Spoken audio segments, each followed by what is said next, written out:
Estamos de volta na estação Inova Cities desta quinta-feira, 6 de fevereiro. Hoje trazendo as principais informações sobre a UNILA, a Universidade Federal da Integração Latino-Americana. E vamos para a roda de conversa, que hoje traz o professor Luiz Evelio Acevedo. Ele possui doutorado e mestrado em Engenharia Mecânica, Ciências Térmicas, pela Universidade Federal de Santa Catarina. É docente dos cursos de Engenharia de Energia e Engenharia Física. E desde 2019 exerce o cargo de vice-reitor da UNILA. Bom dia, professor Luiz Evelio. Bom dia, Sandra. Bom dia, Gabriela. Bom dia a todos os ouvintes. Muito obrigado aqui pelo convite. Prazer estar aqui novamente. Obrigada pela presença, professor. E vamos começar perguntando ao professor Luiz Evelio sobre os 10 anos da universidade, completados este ano. Professor, como é que você avalia a evolução da universidade assim, nessa uma década de existência? Bom, Sandra, para nós é muito satisfatório hoje fazer um balanço do que é a UNILA e nestes últimos 10 anos. Nós começamos lá em 2010, não tínhamos muitos alunos, não tínhamos programas, todos os cursos, não tínhamos programa de pós-graduação, não tínhamos uma quantidade significativa de corpo técnico, e hoje isso já está tomando forma.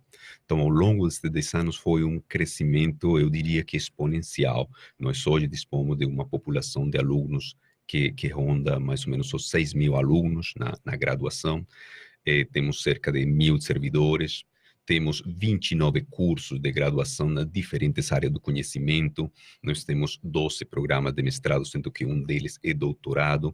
Nós conseguimos já desenvolver para toda a comunidade projetos de extensão, projetos de pesquisa, estamos avançando nas parcerias com as empresas e estamos levando à frente a nossa missão institucional de formar profissionais que contribuam com esse desenvolvimento e essa integração latino-americana. Sempre devemos lembrar que é isso. Nós somos universidade pública, universidade federal e temos uma missão específica que é essa da integração latino-americana. Isso, a UNILA nasceu com esse compromisso, né, de trabalhar com plurilinguismo, integração regional e com conhecimento compartilhado, né? Então, diante dessas características, quais os principais desafios que a universidade encontra hoje? Bom, a UNILA de fato foi uma proposta, um resultado de uma decisão do Brasil de estabelecer uma ideia antiga de integração. A integração latino-americana, ela vinha se dando através da parte econômica com o Mercosul e com outras iniciativas, mas muitas pessoas acreditavam que podia ser melhor feita através, ou poderia ser completada através da educação. E nesse sentido, se pensou em uma universidade que fosse, de fato, de participação de todos os países. Não foi possível por todas as burocracias que envolvem os diferentes países, então o Brasil propôs fazer a UNILA com essa perspectiva, integração latino-americana, que a gente entende precisamente um investimento naquilo que na própria Constituição traz sobre essa contribuição da integração e que vem se efetivando precisamente com uma formação não apenas de profissionais competentes, mas com uma visão um pouco mais ampla dos nossos países. Hoje, quais são os nossos principais desafios? Alguns desafios na parte, por exemplo, administrativa, tem a ver, na parte operacional, tem a ver com o bilinguismo, né? A gente propôs inicialmente sermos bilíngues, hoje temos um objetivo mais amplo, né? Para outras línguas, e isso sempre é um desafio. Outro desafio é a parte cultural. Sempre foi um desafio integrar pessoas com diferentes culturas. Principalmente, no nosso caso, a grande maioria são jovens. Então, quando um jovem de 18, 19, 20 anos vem para um ambiente completamente diferente, fora talvez do seu núcleo familiar, com diversas dificuldades na maioria dos casos, nós precisamos encontrar formas de que esse aluno continue aqui a estudar, de que termine a sua graduação e de que possa levar à frente essa nossa missão, né, de formar um profissional competente, que entenda, que tenha uma consciência, vamos dizer, coletiva do que é o nosso continente. Então, esses são um dos principais desafios. Outros já na parte mais, vamos dizer, administrativa, tem a ver com a nossa infraestrutura predial, né? Que não é um segredo que nós ainda estamos com dificuldades na parte de uma autonomia predial. Mas nós estamos avançando assim com passos muito, muito rápidos para um crescimento mais consolidado da instituição. Então, 10 anos dá um primeiro balanço muito positivo e bom, dá para analisar novamente quais esses novos desafios, essas metas daqui para frente. Inclusive, os 10 anos da Unila foi comemorado com o lançamento da pedra fundamental do novo campus da Unila. Eu queria que você falasse um pouco desse projeto, qual que é o projeto do campus e a importância dele para essa independência predial, como você falou. Sim. Bom, então, assim, retomando, nós tivemos avanços significativos naquilo que diz respeito a uma universidade, né? No ensino, na pesquisa, na extensão. Também na gestão administrativa, em muitos índices de gestão nós estamos conseguindo superar, inclusive ano passado, nós ganhamos um prêmio da Comissão de Ética Federal pelas boas práticas que nós tivemos. Então, estamos crescendo nesse sentido. Mas uma dificuldade grande, que não depende diretamente das nossas decisões, mas principalmente da ausência de recursos de investimento, tem a ver com isso, tem a ver com que nós não temos prédios próprios. Nós temos, como é sabido, um investimento de um recurso, uma obra na entrada da Itaipu, né, que é um terreno que foi doado pela Itaipu, que infelizmente não se tiveram mais recursos para continuar com essa obra. Hoje procuram-se alternativas, mas a gente entende como nova gestão, e a gestão anterior também entendia dessa forma, que nós não podemos ficar de braços cruzados, né, esperando simplesmente uma solução, mas precisamos procurar outras alternativas. Nesse sentido, considerando que a Unila possui um terreno no qual já tinha sido definido a construção dos alojamentos, foi levada, e foi uma das primeiras ações que a nossa gestão fez já no segundo semestre, quando assumimos a gestão, foi levar ao Conselho Superior essa aprovação de construirmos um prédio, um primeiro prédio de aulas e fazer uma proposta de um campus que a gente chama de campus integração. Então, esse campus ele tem a parte dos alojamentos e inicia uma série de construção de prédios de pequeno porte, um prédio mais modesto, né? Não se compara com a obra Niemeyer, que é projetada no início da Unila, é um porte mais modesto, mas que atenda essa nossa principal, eu chamo, vulnerabilidade, né? O fato de não termos um local para sala de aula, para laboratório, para a própria biblioteca. Então, esse foi um primeiro passo.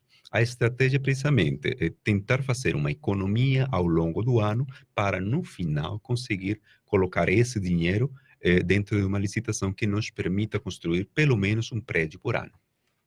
E esse prédio ele vai conter salas de aula, alguns espaços para os técnicos, também laboratórios, né, professor? Como é que se estrutura esse prédio? Sim, bom, na verdade, sim, foi aprovado todo, como se diz, a distribuição do campus. Então, essa distribuição de campus, ele prevê alguns prédios com diferentes utilidades. Esse primeiro prédio, que foi, na verdade, foram aprovados 3 prédios, né? 2, um de sala de aula e outro de laboratórios básicos e um de almoxarifado. Então, esse primeiro prédio que está sendo construído, que foi lançado, né, que a Gabriela citou aqui, foi lançada a pedra fundamental, refere-se a esse primeiro prédio de sala de aulas. Se não me engano, deve ter algumas salas para professor e para técnico, mas a finalidade principal é salas de aula. Então, essa primeira etapa, ele já está licitado. O ano passado tivemos uma dificuldade muito grande com contingenciamento de recursos, né, que houve, toda a população deve saber, mas o nosso esforço foi precisamente para que, quando esse recurso fosse descontingenciado, nós conseguíssemos pegar e investir nessa obra. E esse objetivo foi cumprido. Então, hoje, felizmente, podemos dizer que temos o início desse campus e, bom, por isso teve o lançamento oficial. O professor Luiz Evelio falou sobre as características desse primeiro prédio que está sendo construído lá naquele terreno da Tancredo Neves. A gente tem aqui as informações sobre ele. É um prédio com uma área total de 2.444 metros quadrados e que terá 10 salas de aula para 50 alunos e 3 salas de aula para 25 alunos. O prédio, quando estiver em pleno funcionamento, terá capacidade para atender aproximadamente 1.725 estudantes e também terá salas para professores e apoio administrativo, além de banheiros e depósitos. Então, é um primeiro passo aí para sair do aluguel, né? Exatamente, é um primeiro passo que o nosso planejamento é esse, né? Se a gente conseguir outros recursos adicionais, que é muito difícil, bom, aí se dão outros passos também mais acelerados. Mas a proposta inicial foi essa. construir pelo menos um prédio, ou propor pelo menos um prédio por ano, que nos dê alguma autonomia e alguma vamos dizer, segurança no que diz respeito à infraestrutura. A total independência do aluguel, eu acho que vai demorar um pouco mais, né? Nós teremos que continuar a pagar aluguel, rever os nossos contratos, refazer os nossos contratos de aluguel, mas esse já é um primeiro caminho para um futuro próximo. O início, né? Você falou já um pouco sobre isso, mas ano passado, quando você foi eleito, junto com o professor Gleison Brito, na primeira eleição para a reitoria da UNILA, quando vocês assumiram de fato a reitoria, as universidades em geral estavam no momento de contingenciamento de recursos, né? Eu queria saber como que foi que a nova gestão lidou com esse cenário. Sim, bom, Gabriela, foi muito desafiante. Primeiro, bom, nós fizemos o processo de escolha, né, de eleição do reitor em 2018. E o resultado, ele, portanto, surgiu lá na época, final de 2018, e nós estávamos preparados para assumir em qualquer momento.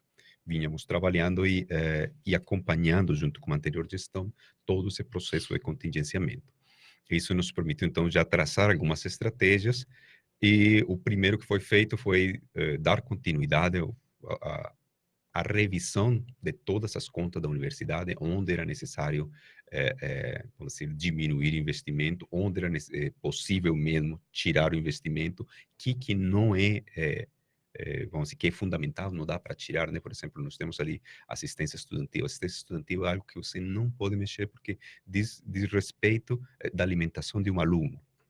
Mas nós tivemos que, por exemplo, cortar serviços de corte de grama, alguns outros serviços desse tipo. Então, o primeiro que foi feito foi isso. Um balanço, um estudo profundo em cada uma das unidades administrativas para ver aonde que a gente conseguia reduzir gastos. Esse balanço, porém, se revelou insuficiente. Então, com o contingenciamento proposto, já acho que foi em março que foi proposto em 2019, nós entramos em junho, com esse contingenciamento, nós não conseguiríamos chegar até final do ano. Era assim, a gente entrando, né, chegando já disse, pô, você está com essa problemática toda. Mas o que se fez foi rever precisamente contratos e programar uma dívida.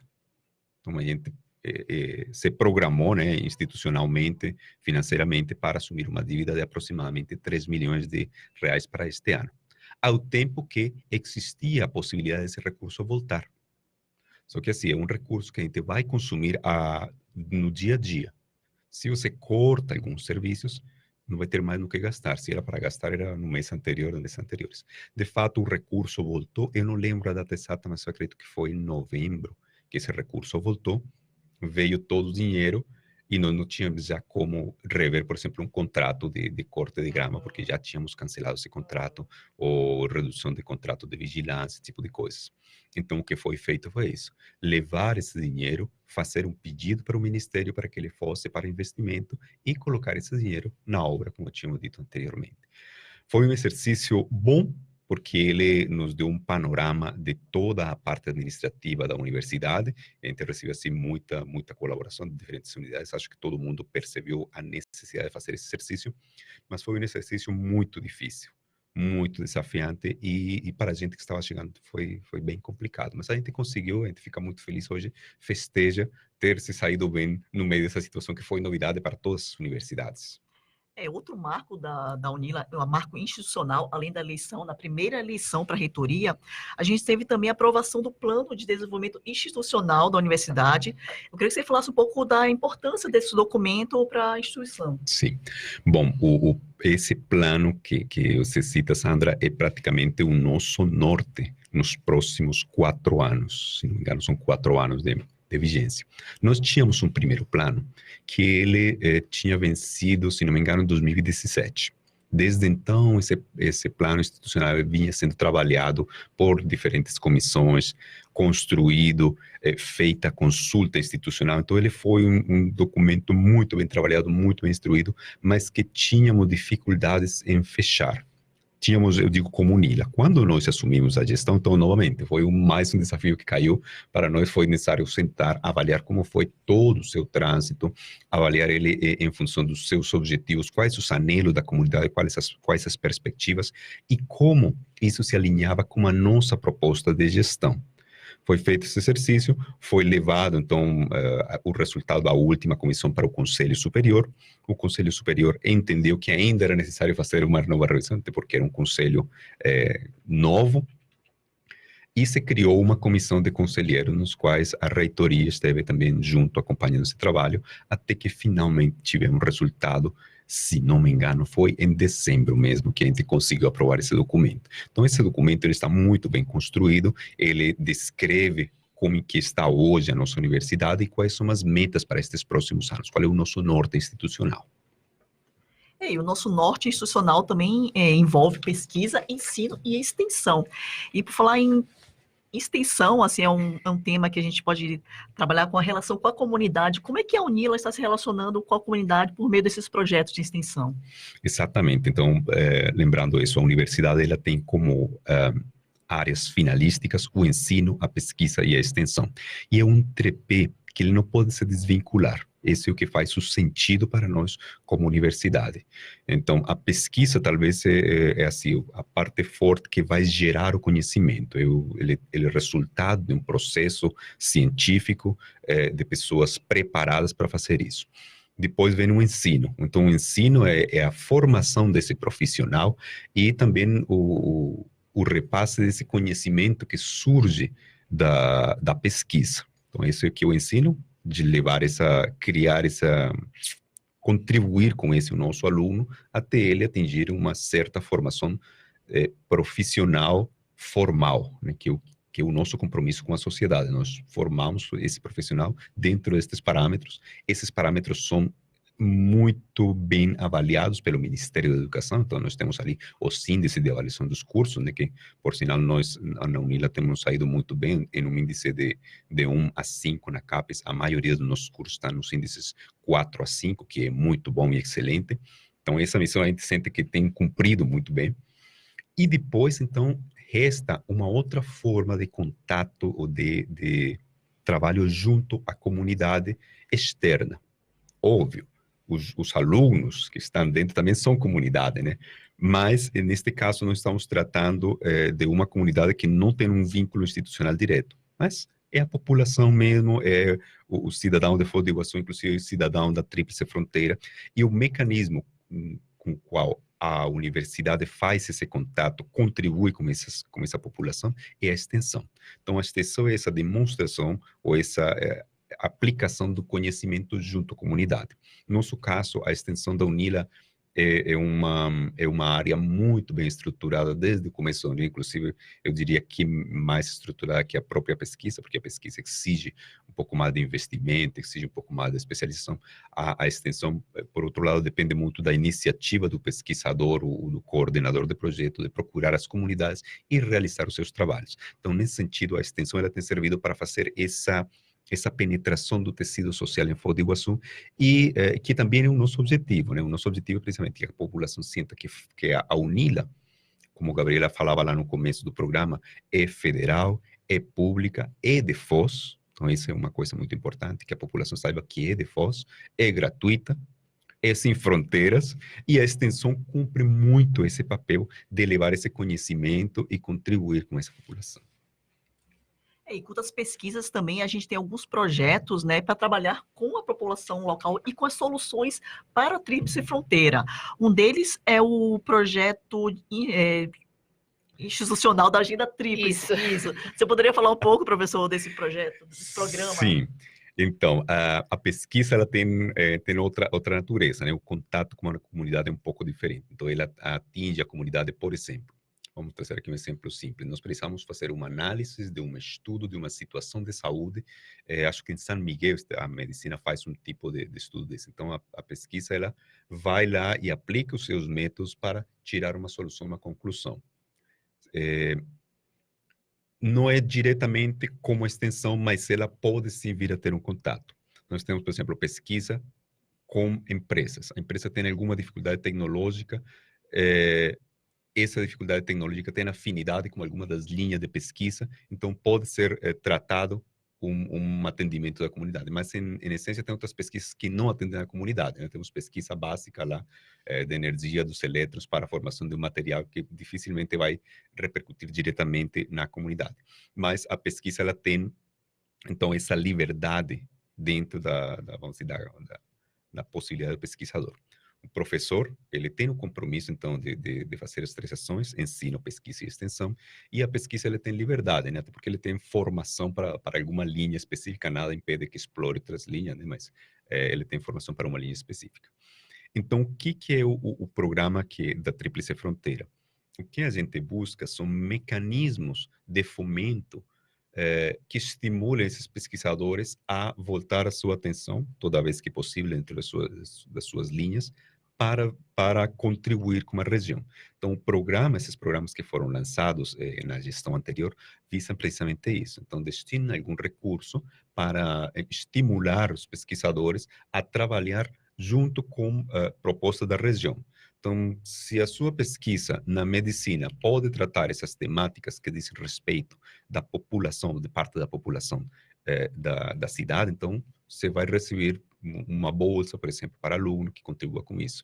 Se a sua pesquisa diz respeito, por exemplo, do índice econômico da região, você pode concorrer com essa, por uma bolsa também para o seu aluno. Então, são recursos que estimulam. Esse que é o programa Tríplice Fronteira. Mas ele também não faz sentido se a gente não ouve a comunidade. Então, o que foi feito foi isso, né? Um chamado geral para a comunidade, para as empresas, para associações, para a comunidade em geral, para colocar quais os interesses de pesquisa.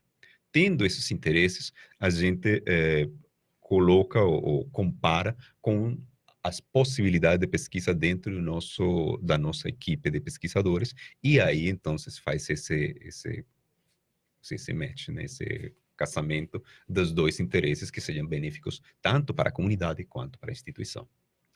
E eu acho que tanto a extensão como a pesquisa, e especificamente esse programa, né, eles mostram como a UNILA tem um compromisso com a região de Foz do Iguaçu, que embora a UNILA tenha essa missão internacional, receba alunos de fora, também tem um compromisso com o desenvolvimento local, com responder às questões que a comunidade precisa. Como é que você enxerga isso? Exatamente, Gabriela, você falou uma coisa muito certa. Nós temos uma missão internacional, né, que vamos dizer, está consignada em lei, isso tem que ficar claro, né? A nossa missão está por lei, nós cumprimos isso por lei, foi a determinação do Congresso Nacional em 2010, mas de fato nós estamos aqui em Foz do Iguaçu e a universidade está de portas abertas para os alunos de Foz do Iguaçu, para a comunidade, e é a nossa responsabilidade contribuir com esta sociedade local. E não apenas de Foz do Iguaçu, mas também da Tríplice Fronteira. Essa é uma responsabilidade nossa. Nós, como a nova gestão, temos isso muito claro e estamos trabalhando para isso. E nestes últimos 7 meses, 8 meses que temos de gestão, temos nos aproximado de muitos docentes da região, né? Por exemplo, da prefeitura, a gente já fez reunião com a prefeitura, do batalhão, dos bombeiros, da CIF. Hoje estamos com uma aproximação muito interessante com a CIF, né? Então, com a CIF, a gente pretende fazer esse mesmo exercício, ver quais são as necessidades que os membros da CIF têm e como é que isso se encaixa com a nossa disponibilidade e o nosso potencial. Porque é necessária essa inserção, é necessário que a comunidade de Foz do Iguaçu entenda isso, que a UNILA é de Foz do Iguaçu, e que é uma preciosidade, né? Uma oportunidade única ter aqui uma instituição que, sendo minha, tem a possibilidade de abrir para toda a América Latina e para o restante do mundo. É isso mesmo. E hoje a composição da UNILA, embora tenha esse nome, essa proposta latino-americana, mas a gente não recebe só alunos da América Latina, né? Recentemente foi realizado o processo seletivo para alunos que têm visto humanitário, e isso abrangeu ainda mais a área da atuação da universidade, né? Exatamente. Então, vamos lá, nós temos, dentro das nossas determinações, inclusive isso está no PDI, no plano institucional, a meta é termos 50% de alunos brasileiros e 50% de alunos não brasileiros. Como é que a gente efetiva essa meta? A primeira, sim, a gente disponibiliza, faz um processo específico para estrangeiros, que a gente denomina pela sigla PSI, né? Processo de Seleção Internacional. E ele é online. A metade das vagas da UNILA são disponibilizadas lá pela metade do ano, mais ou menos. Aparece um edital, as pessoas concorrem, tá, tá, tá. Nesse mesmo período, é aberto, então, esse outro edital para refugiados com visto humanitário. Então, essa é uma determinação, acho muito importante, que dá um viés para essa nossa responsabilidade social. Hoje, globalmente, nós temos inúmeros fluxos migratórios que trazem uma série de problemáticas para essas pessoas, para os próprios países, para os países que estão recebendo essas pessoas. E a pessoa, quem é mais vulnerável em todo esse processo é essa pessoa que chega, teve que abandonar todo no seu país de origem, talvez perdeu todo. Nós temos aqui situações, por exemplo, da Síria, da Líbia, da Argélia, que saíram dos seus países porque não tiveram mais condição de ficar lá, perderam tudo. Então, nós sentimos que é a nossa responsabilidade social também dar, embora em pequena medida, um viés ou uma atenção para esse pessoal. Então, esse edital, ele dá umas condições especiais para essa pessoa poder concorrer por uma vaga. O outro 50% das vagas está destinado para os alunos brasileiros. Só que, como esses processos eles não são contemporâneos, não são feitos na mesma data, a gente oferece 50% para estrangeiros, que envolve tanto o PSI quanto os refugiados, confirma quem que vai vir, quem que não vai vir, geralmente sobram muitas vagas, e essas vagas, então, são somadas àquele 50% que fica para o processo, que no nosso caso utilizamos o sistema SISU, né? Que vocês também anunciaram logo no começo do programa. Então, hoje nós oferecemos, se não me engano, hoje não, este ano nós oferecemos, se não me engano, foram 870 vagas, que correspondem muito mais do 50% inicial. E além dos refugiados, o processo seletivo dos refugiados com visto humanitário, também temos o processo seletivo para indígenas aldeados, né? Uma outra possibilidade, né, de ingresso na UNILA, né? Muito bem lembrado, Sandra, eu esqueci dessa parte. Eu acho que esse é o outro viés também que a gente quer dar, né? As pessoas indígenas, né? Os aldeados, eles também têm algumas características específicas que podem ser acompanhadas e a gente busca, com esses processos, poder atender essas necessidades. Bom, a gente está no mês de fevereiro, daqui uns dias começam as aulas, começa o primeiro semestre letivo de 2020, que, se não me engano, está programado para começar no dia 27 de fevereiro. 27 de fevereiro. Quais são as expectativas para esse novo ano e também os desafios do ponto de vista da gestão para o ano de 2020? Sim. Bom, para este ano, a parte...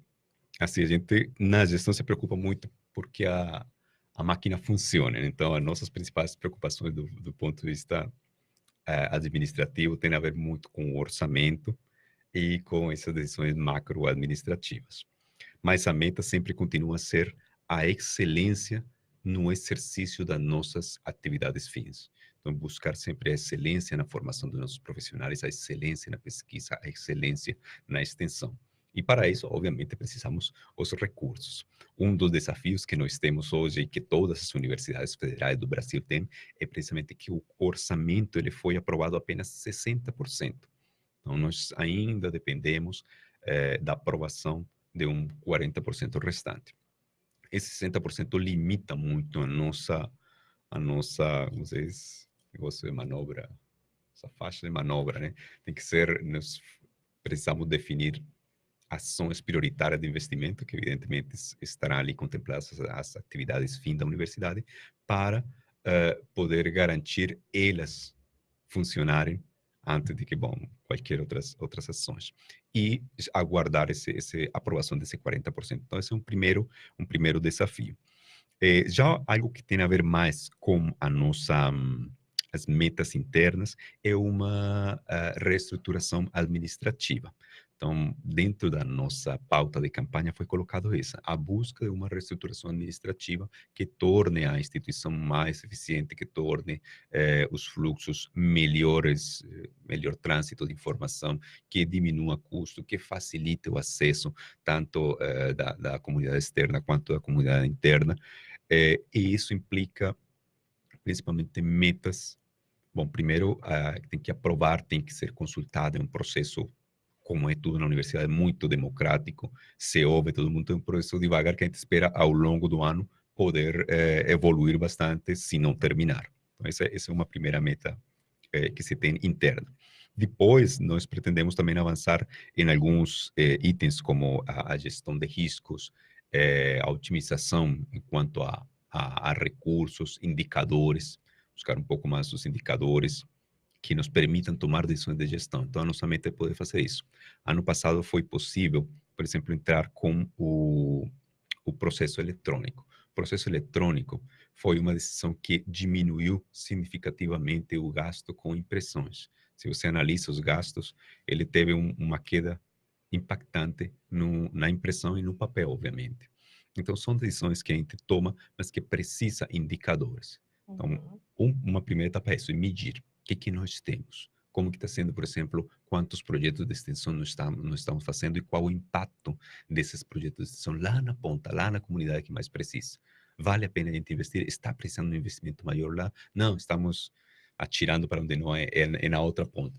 Esses análises têm que ser feitos. Então, nós precisamos buscar esses indicadores. Medir. Isso vai ser uma das prioridades. Outra, que também tem a ver com o primeiro tema que a gente tocou, de recursos, é a busca de recursos próprios. Então, para isso, nós já avançamos na busca de uma fundação de apoio. Fundação de apoio, ela permite, por exemplo, que se uma empresa quer trabalhar conosco num projeto de pesquisa, quer trabalhar conosco num projeto de extensão, ou quer fazer mesmo uma doação, nós consigamos receber esse dinheiro. De outra forma, seria inviável para nós receber diretamente na conta da União. Então, as fundações de apoio permitem isso. E a busca, claro, de recursos com editais, tanto nacionais quanto internacionais. A nossa própria missão de integracionista latino-americana nos abre as portas para editais, por exemplo, da Europa, recursos que poderiam tranquilamente vir de outras latitudes da Europa. E hoje nós queremos ter a possibilidade de receber esses recursos, que por hora não temos. Então, são metas assim que eu cito assim, né, forma, não tinha uma ordem específica. E, óbvio, a autonomia predial, né, continuar a trabalhar pela infraestrutura da Unila. Então, existe a possibilidade de planejar mais uma obra, mais um prédio para executar em 2021, nesse Sim, caso. na verdade, como eu disse, o ano passado foram aprovados 3 prédios, mas o que foi licitado, que deu para, vamos dizer, garantir, só foi apenas um prédio. Então, um prédio, ele exige muito trabalho, né? Então, quem já construiu uma casa, ou quem trabalha na área, sabe, né? Para esses projetos arquitetônicos, para esses projetos estruturais, elétricos, as aprovações junto à prefeitura, todo esse processo a gente tem que cumprir da mesma forma como o cidadão faz. Então, isso exige, para um prédio, né? Isso exige muita dedicação, muito esforço. Além disso, como nós tratamos com recursos públicos, todo é por licitação. Então, a lei de licitação, ela impõe uma série de restrições. Por isso, o andar da carruagem é assim, devagar, mas vamos certeiro, né? Então, a próxima etapa seria o segundo prédio, que também foi aprovado. Esse seria a nossa meta, poder este ano, poder trabalhar acima desse segundo prédio. Mas aí tem também, precisamos ver como continua o cenário nacional, precisamos ver, por exemplo, como continuam as atuais tratativas com a Itaipu, né? Que a gente tem a obra, e vimos negociando junto a Itaipu, uma possível saída para essa obra. Então, vai depender muito dessas decisões também. Mas a meta inicial é essa, é poder construir este ano esse prédio, que foi licitado o ano passado, e já deixar pronto um próximo prédio para o ano que vem. E o prédio do campus, na integração, você tem alguma previsão de término das obras? O que começou este ano. Isso. Ele, se não me engano, está para 18 meses. Então, isso seria 1 ano e meio. Então, a gente espera que para metade de 2021 já ter terminado esse primeiro prédio e depois, a cada ano, ter um prédio terminado. Inclusive, acho que é importante falar por que foi escolhido o nome do campus Campus Integração. Bom, isso foi bastante discutido, houve muitas alternativas. Ele, na verdade, inicialmente pela parte geográfica, né?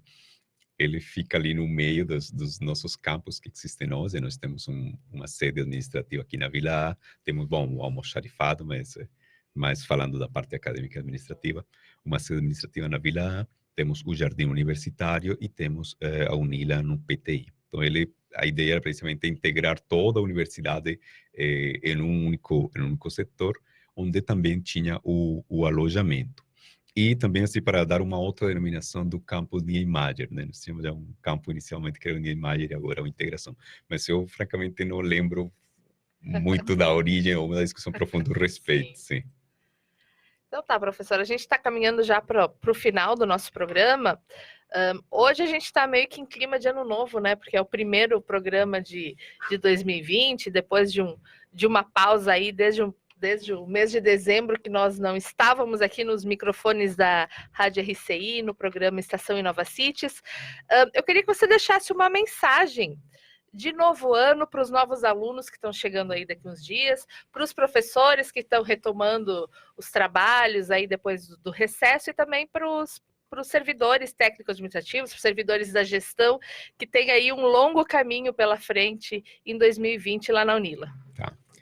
Bom, o que restaria para dizer? Primeiro, umas boas-vindas, né, para todo mundo. A gente espera que tenham descansado, que essas férias tenham podido, assim, recarregar as baterias, estado junto às suas famílias, passado muito tempo, né, que é importante para todas as pessoas.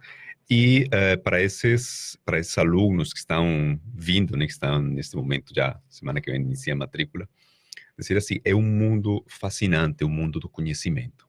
Vir para a universidade é uma oportunidade de você mudar a sua vida. Então, muitas vezes, nós temos nas nossas famílias dificuldades econômicas, principalmente econômicas, também tem outras limitações, principalmente econômicas, que nos impedem de ter experiências. A universidade é essa chance que todas essas pessoas têm para virem e mudar a sua vida.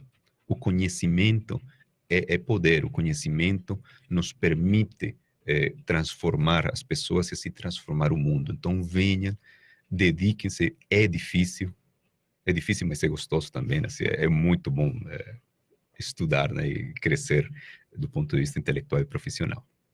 Para os nossos servidores e professores, novamente, aqui começou o desafio. Esta gestão, que foi eleita democraticamente, está aberta para ouvir todos e cada um, para contribuírem com essas perspectivas, com essas decisões. Nós visamos precisamente esse crescimento democrático junto aos órgãos instaurados, como é o caso do Conselho Superior, para a comunidade também, que estamos abertos para conversar. Se você tem alguma dúvida, se tem alguma proposta, nos procure.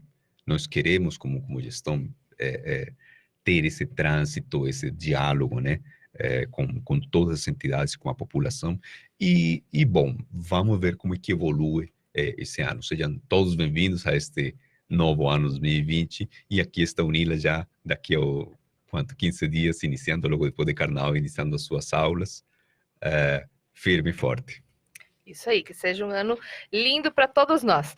E com essa mensagem, nós estamos encerrando a edição desta quinta-feira do programa da UNILA de Estação InovaCities. O Estação InovaCities volta amanhã, aqui às 10 horas da manhã, na Rádio RCI. A gente agradece a presença do professor Luiz Evelio Garcia Acevedo, vice-reitor da UNILA. Agradece a todos os ouvintes que acompanharam o programa e a UNILA volta na próxima quinta-feira. Até lá!